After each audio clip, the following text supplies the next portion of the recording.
Hello students, आप सभी का एक बार फिर से हमारे यूट्यूब चैनल लर्निंग यूनिवर्स में बहुत बहुत स्वागत है। आज की इस वीडियो में हम छठी क्लास की कार्यपत्रक संख्या 23 को पढ़ेंगे। आपका ये जो कार्यपत्रक है वह विज्ञान विषय से संबंधित है और 18 दिसंबर के लिए है। आज का आपका जो विषय है वह सजीव एवं उनका परिवेश। सबसे पहले आप अपना नाम और अपने कक्षाध्यापक का नाम लिखेंगे और अब हम इस वर्कशीट की तरफ चलते हैं। तो अब आओ पुनरावृत्ति करें। पहले आपने पढ़ा, सजीवों के बारे में पढ़ा होगा, तो आपको एक एक्टिविटी करना है। क्या करना है कि 5 सजीव और 5 निर्जीव वस्तुओं के नाम लिखना है और आपने उन्हें कहाँ देखा वह जगह लिखना है। तो जैसे कि एक एग्जाम्पल इन्होंने उदाहरण दे रखा है, छिपकली को हमने कहाँ देखा, दीवार पर मान लीजिए। ऐसे ही आपने कहाँ क्या बोलते हैं, मान लीजिए शेर देखा, कभी शेर को कहाँ देखा, आपने चिड़ियाघर में देखा, तो चिड़ियाघर में। आपने कहीं जंगल में देखा, जंगल लिख दीजिए। ऐसे 5 सजीवों के नाम लिखना है और उनको कहाँ देखा। ये बहुत आसान है, आप कर सकते हैं। ऐसे ही आपने क्या है, मेज देखा। मेज के अलावा निर्जीव वस्तु क्या हो सकती, बहुत सारी आपके आसपास हैं। मान लीजिए आपने मोबाइल कहाँ देखा, अपने पापा के पास देखा। मान लीजिए मोबाइल है तो मोबाइल आपने कहाँ देखा, मान लीजिए आप अपने पापा के हाथ में, उनकी जेब में देखा, इसे आप लिखेंगे। आपने गाड़ी देखी, गाड़ी कहाँ देखी, सड़क पर चलते हुए, तो वो लिखेंगे। तो ऐसे आप 5-5 वस्तुओं के नाम लिखेंगे। अब हम देखते हैं कि आपको बच्चों एक टर्म है अनुकूलन।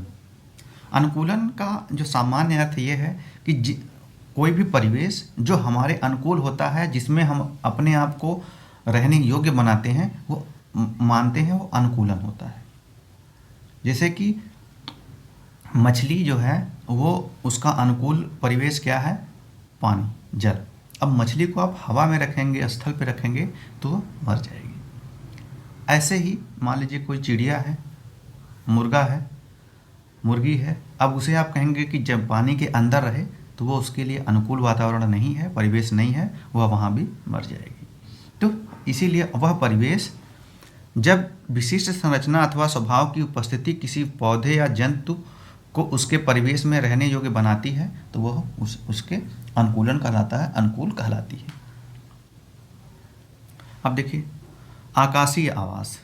अब पक्षियों के लिए जो अनुकूल क्या होता है, वह पौधे व जंतु जो आकाश में गतिविधि करते हैं। किन्हीं 2 आकाशीय जीवों के आपको नाम लिखना है। तो आकाशीय जीव कोई, जैसे आप मान लीजिए कि जो पक्षी हैं बहुत सारे हैं, तो मान लीजिए क्या है कि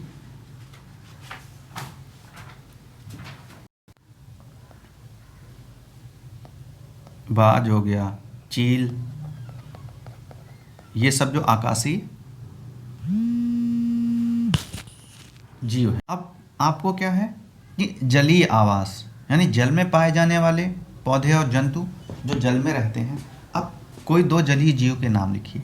तो मछली आपके सामने है, इसके अलावा भी आप किसका नाम लिखेंगे। तो ऐसे कोई 2 जलीय जीव या कोई पौधे, तो मगरमच्छ जल में ही रहता है।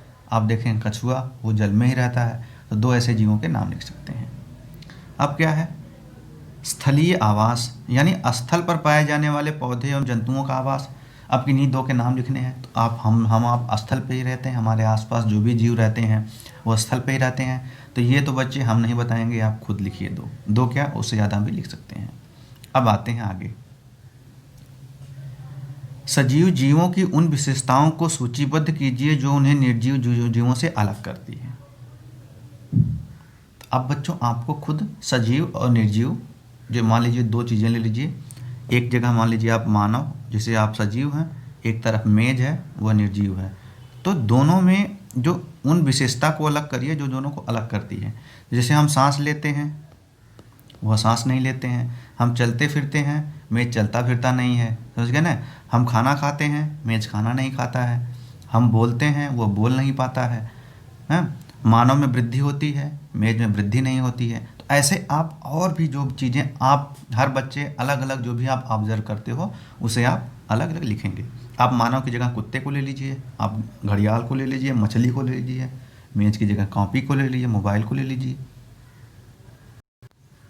अब अगला है, जैव घटक किसी आवास में पाए जाने वाले सभी जीव जैसे कि पौधे एवं जंतु होते हैं। तो जैव घटक क्या होता है कि एक आवास है, उसमें पाए जाने वाले जितने भी जंतु हैं, जैसे मान लीजिए कि मानव हो गया, जानवर हो गए, पौधे हो गए, छोटे जो सूक्ष्म जीव होते हैं, ये सब मिलके जैव घटक किसी आवास में पाए जाने वाले होते हैं। अजैव घटक किसी आवास में पाए जाने वाले सभी निर्जीव वस्तुओं जैसे कि मिट्टी, वायु को कहते हैं। अब जैसे कि मान लीजिए कि पृथ्वी है, पृथ्वी पे जो अजैव घटक क्या क्या हैं, मिट्टी हो गई, पानी हो गया, वायु हो गई, प्रकाश हो गया। ये सब कहीं ना कहीं जो जीवी घटक हो गया है, यानी हम मानव हैं या जानवर हैं, उनके लिए बहुत उपयोगी हैं, लेकिन ये निर्जीव होते हैं, इनमें जीव मतलब जीवन नहीं होता है। तो ये बच्चों आज की आपकी वर्कशीट रही। आपने जैव घटक, अजैव घटक पढ़ा, जो प्राणियों के जो 3 प्रकार के आकाशीय, जलीय और स्थलीय आवास होते हैं उनको समझा और ऐसे जीवों को जानने का प्रयास किया। तो इस वीडियो में इतना है। अगली वीडियो में हम फिर एक नया टॉपिक लेके आपके सामने, नया वर्कशीट लेके हाजिर होंगे। तब तक के लिए धन्यवाद।